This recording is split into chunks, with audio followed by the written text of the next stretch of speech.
જનસેવાનો મહાયજ્ઞ સાવરકુંડલા ભાજપ પરિવાર અને સામાજિક સંસ્થાઓ દ્વારા ધારાસભ્યના જન્મદિનની અનોખી ઉજવણી.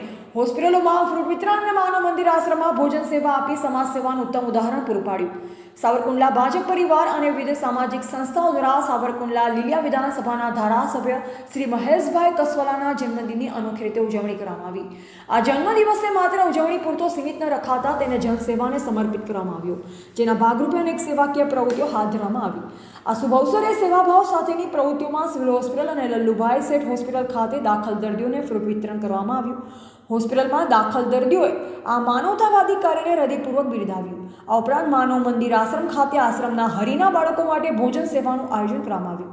આ પ્રવૃત્તિ દ્વારા આશ્રમના બાળકોને પૌષ્ટિક અને સ્વાદિષ્ટ ભોજન પૂરું પાડવામાં આવ્યું, જેણે તેમના ચહેરા પર ખુશી લાવી હતી.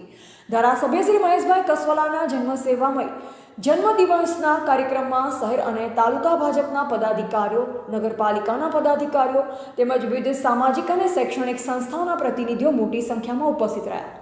સૌએ આ સેવાકીય કાર્યમાં ઉત્સાહભેર ભાગ લીધો અને ધારાસભ્યશ્રીને જન્મદિનની શુભેચ્છા પાઠવી. આ પ્રસંગે ઉપસ્થિત મહાનુભાવોએ સમાજ પ્રત્યેની જવાબદારી અને સેવાભાવના મહત્વ પર ભાર મૂક્યો.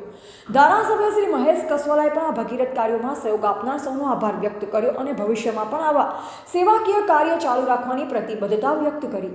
આ સમગ્ર આયોજન સાવરકુંડલામાં સામાજિક સૌહાર્દ અને સેવાભાવના ઉત્તમ ઉદાહરણ પૂરું પાડ્યું. રિપોર્ટર કિશોરભાઈ ખુમાણ, સાવરકુંડલા.